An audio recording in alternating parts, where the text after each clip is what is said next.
In history, there are figures whose actions and legacies remain a somber reminder of humanity's darkest capabilities. One such individual is Rudolf Höss, best known as the commandant of Auschwitz, the most notorious of the Nazi concentration camps. Today, we delve into the life of a man who stands as a symbol of the mechanized cruelty of the Holocaust, examining how he came to be at the center of some of the most horrific crimes of the 20th century. Rudolf Franz Ferdinand Höss was born in 1901 in Baden-Baden, a picturesque spa town in Germany. As a young boy growing up in the aftermath of World War I's devastation, Höss was initially drawn to the military. He joined the German army during the closing chapters of World War I, witnessing firsthand the chaos and destruction that characterized those turbulent times. However, it was not until the rise of Adolf Hitler and the Nazi Party that Höss found his ideological calling. In 1922, Höss joined the fledgling Nazi Party, embracing its radical ideology with a zeal that would shape his future. His involvement in right-wing paramilitary organizations during the Weimar Republic period set him on a path toward the SS, the paramilitary organization that would become synonymous with Nazi terror. By 1934, Höss had cemented his place within the SS, beginning a career trajectory that would lead him directly to Auschwitz.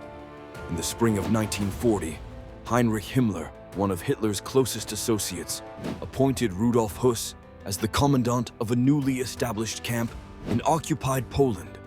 Under his command, Auschwitz would transform from a modest detention facility into a sprawling network of camps designed for forced labor, experimentation, and extermination. It was under Höss's stewardship that Auschwitz became the epicenter of the Nazis' final solution, a plan that aimed to systematically eradicate the Jewish people. Höss's leadership was characterized by his cold efficiency and relentless commitment to the Nazi cause. He oversaw the construction of gas chambers and crematoria, mechanisms that became emblematic of industrial-scale murder. For him, the mass extermination of innocent lives was a logistical challenge to be solved, rather than an abhorrent moral crime. The horrific result was the deaths of approximately 1 million people at Auschwitz, the majority of whom were Jews. Remarkably, Höss was a family man living with his wife and children near the camp. This jarring juxtaposition between his roles as a father and a perpetrator of genocide raises profound questions about the nature of evil and the capacity for human beings to compartmentalize their actions. His memoirs, written while awaiting trial, offer a chilling insight into his psyche,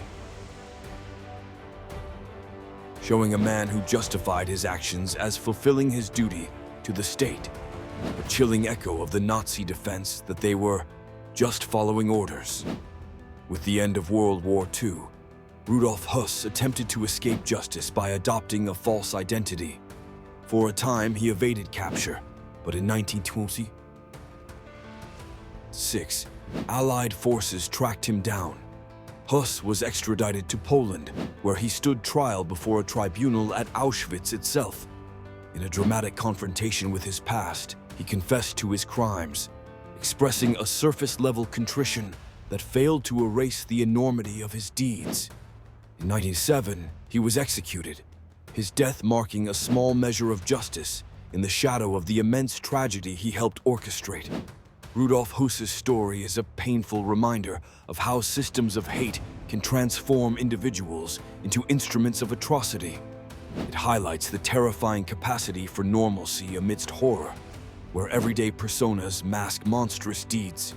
Understanding figures like Höss is essential, not just to remember the victims of such atrocities, but also to remain vigilant against the ideologies and systems that enable such evil. As we reflect on his life and deeds, we are reminded of the importance of human empathy, justice, and the perpetual fight against tyranny and oppression. In remembering the past, we strive to build a future where such darkness can never again take root.